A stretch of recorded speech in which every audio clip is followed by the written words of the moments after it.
Jason woke to a furious message scrawled in red across his garage door. "Eyesore," alongside a mocking caricature of his car. The quiet neighborhood had turned hostile overnight. Who would attack him like this? And why? But what happened next will shock even those who thought they'd seen everything. But first, let's go back to the beginning. Jason stood on the cracked driveway, his fists clenched tight as the harsh sunlight illuminated the defaced garage door. The red spray paint screamed out at him, each jagged letter a brutal assault on his sense of home and belonging. Eyesore, a word so loaded with contempt it felt like a personal attack, not just on the aesthetics of his property, but on his very presence in Oakwood Estates. The crude caricature of his car, ridiculous and mocking, transformed something he cherished into an object of derision. A wave of disbelief crashed over him. How had things come to this, so fast and so ugly? The community was supposed to be a refuge, a place where neighbors shared smiles over morning coffee and barbecues on lazy Sundays. Instead, Jason felt exposed, vulnerable to the harsh judgment of a woman who wielded power like a weapon. Karen Whitman wasn't just a board member, she was the gatekeeper of conformity, a self-appointed enforcer whose idea of pristine left no room for individuality or dissent. Jason remembered the countless emails she'd sent, each more condescending than the last, warning residents about paint colors, lawn heights, even mailbox decorations. Her self-righteous tone grated on many, but Jason had always tried to keep things civil, until now. The thing that stung the most wasn't just the vandalism, but the calculated nature of it. This wasn't a random act of rebellion. It was personal. Karen had watched him at the last HOA meeting when he questioned the escalating fines, pushing for fairness instead of rigid, arbitrary enforcement. Her steely eyes had burned into him, a silent promise of retribution. Now, that promise had been fulfilled in the most humiliating way possible, right there on the front of his house for the entire neighborhood to see. Jason's mind raced with questions. How many neighbors had seen it? How many whispered behind his back? He knew some would side with Karen, dazzled by her polished speeches about community standards. Others might feel sorry, but sympathy wasn't enough to undo the damage. The garage door was a glaring scar, a loud accusation that he didn't belong. He swallowed hard, a bitter knot tightening in his throat as the pain settled deep in his chest. But beneath the pain, something else began to grow, an intense, burning anger. Not just at Karen, but at the injustice of it all. How dare she play judge and jury without accountability? How dare she turn a neighborhood into a battleground over power and control? This was no longer just about paint. It was about respect, dignity, and the right to call this place home without fear. Jason pulled out his phone and started taking photos, every detail captured, every inch of the vandalized surface documented. This wasn't just for the HOA or the police. It was for himself, a tangible record of the cruelty he'd been subjected to. Each snap of the shutter fueled his resolve. He wouldn't let Karen's spite define his life here. He wouldn't back down or be silenced. Yet even as the anger flared, a shadow of doubt flickered. Was this battle bigger than one man? Could he really stand against the entrenched forces within the HOA? The questions churned like a storm inside him, threatening to overwhelm the initial shock and rage. But in that moment, Jason chose to fight. Because if the community was going to be his home, he needed to reclaim it, not just for himself, but for every neighbor tired of living in fear of a self-appointed tyrant. With a deep breath, he stepped back from the garage door and looked up and down the quiet street, searching faces behind curtains, gauging reactions, wondering who would stand with him, and who would let Karen win. The pain was sharp, but the fight was just beginning. Jason's first act was meticulous and deliberate. He photographed the vandalized garage door from every angle, ensuring the red letters burned into digital memory with unforgiving clarity. These images weren't merely evidence, they were a manifesto, a vivid declaration that he would not disappear quietly under the weight of Karen Whitman's tyranny.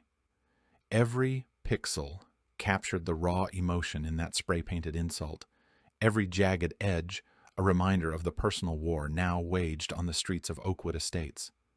He printed copies, emailed them to trusted neighbors, and posted them in the community's online forum, sparking a wildfire of whispered discontent. The response was slow at first, hesitant, like the stirring of a long-suppressed ember.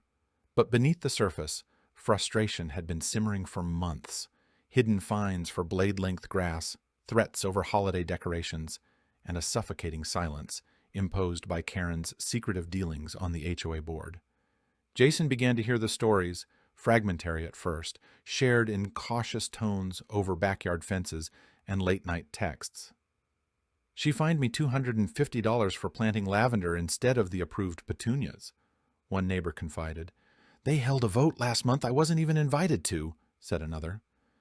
These were not isolated grievances, but strands of a tangled web of control that had silently ensnared the neighborhood.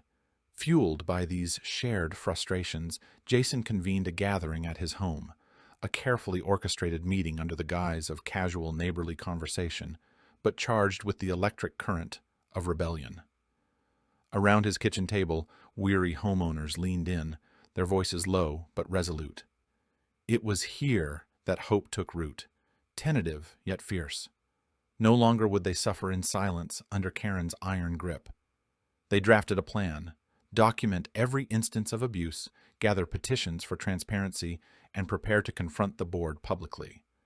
Jason reached out to the local police to file a vandalism report, emphasizing the malicious intent behind the act and its impact on the community's sense of safety. The officers listened, nodding with an understanding born of repeated calls about HOA disputes and neighborhood intimidation. The official complaint lent weight to the cause, signaling that this was not merely a petty squabble, but a breach of law that could no longer be ignored.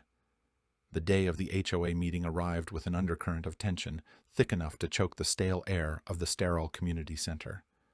Karen, poised as ever in her perfectly ironed blazer and polished smile, attempted to maintain her ironclad facade, but cracks were already beginning to show. Jason, armed with printed evidence and a roster of supporters, stood at the front of the room. His voice was steady but passionate as he recounted the story of the vandalism, the bullying fines, and the exclusionary practices that had fractured their community. One by one, neighbors stepped forward, their faces a mix of relief and defiance, sharing their own encounters with Karen's overreach. The room, once subdued and compliant, grew restless. Murmurs turned into murmurs of agreement, nods of solidarity spreading like wildfire. Karen's attempts to interrupt, to dismiss, to silence only fueled the gathering storm. She doubled down on her rhetoric of community standards and order, but the tide was turning. Emails began flooding the community inbox, each more urgent and pointed, dissecting Karen's tactics and demanding reform. Whispers of alliances formed in hushed conversations, alliances that spanned generations and backgrounds, uniting the fractured residents against a common adversary. The battle was no longer Jason's alone. It had become a collective struggle for justice, fairness, and the soul of Oakwood Estates. The tension was palpable, a slow-burning fuse lit beneath the placid surface of neighborhood civility. Every board meeting since had erupted into heated debates, every email thread a battleground of words, sharp and unyielding. Jason felt the pressure mounting, but alongside it blossomed an unshakable hope. This fight transcended the spray-painted garage door. It was about reclaiming a community's voice from the shadow of fear and control. And as the days passed, the neighborhood's pulse quickened with the promise of change, fragile but undeniable. The meeting hall crackled with an energy that defied the sterile walls and fluorescent lights. Faces once weighed down by fear now glowed with a fierce determination. The air was thick with the gravity of the moment as Jason Miller stood before the assembled homeowners, the very embodiment of their collective will. Months of whispered grievances, quiet defiance, and simmering resentment had culminated in this pivotal hour. The question was no longer whether Karen Whitman would remain in power, but how swiftly justice could be reclaimed. The vote was swift and unequivocal. Hands shot up in unanimous opposition to Karen's continued presence on the HOA board, each raised palm a strike against the iron grip that had strangled the community's spirit. Murmurs swelled into a crescendo of relief and triumph. The final tally was more than numbers. It was the restoration of dignity, a collective exhale from a neighborhood long held hostage by petty tyranny. Karen sat stiffly, her polished composure cracking under the weight of defeat. The cold eyes that once flashed with authoritarian certainty now flickered with disbelief at the very community she sought to dominate, turning decisively against her. She had underestimated the power of unity, the strength born from shared hardship and unyielding courage. Her reign was over, but her shadow lingered like a scar on the neighborhood's psyche, a reminder of how easily order can slip into oppression. Jason, poised but humble, stepped forward to address the gathering. His voice, steady and resonant, carried the weight of experience and the promise of renewal. He spoke not of vengeance, but of healing, of rebuilding the fractured trust and forging a community bound by respect and transparency. "This isn't just about removing one person," he said. "It's about reclaiming the voice we all deserve, the voice of fairness, openness, and mutual respect." From that moment, reform became the community's rallying cry. Jason spearheaded a comprehensive overhaul of HOA policies, emphasizing clear communication, democratic decision-making, and protections against the misuse of power. Rules that had once served as weapons now became safeguards, designed to empower rather than punish. Meetings became forums of genuine dialogue rather than battlegrounds of intimidation. The neighborhood, once fractured and fearful, began to pulse with a new vitality. But the victory extended far beyond Oakwood Estates. Jason's story of standing firm against bullying, of transforming personal injustice into collective strength, resonated in forums, community groups, and neighborhood newsletters far beyond the manicured lawns and neat sidewalks of his own block. He became a symbol, a beacon for those silenced by similar abuses, an inspiration that courage coupled with unity could dismantle even the most entrenched power structures. The graffiti that once defaced his garage was painted over, the red letters scrubbed away until the door gleamed pristine. Yet the true restoration was intangible, a revival of spirit, a reaffirmation that no one, not even a self-appointed enforcer cloaked in authority, could fracture a community that chose to stand together. Oakwood Estates had learned a fundamental truth. Power corrupted is vulnerable when confronted by collective resolve. In that reclaimed neighborhood, Jason found more than vindication. He found a purpose woven from the very fabric of resilience and hope. What began as an act of vandalism had ignited a movement, reshaped a community, and restored a sense of justice that no spray paint could ever deface. The triumph was not just the clean garage door or the ousting of a tyrant, it was the awakening of a neighborhood's heart, beating strong and free once more.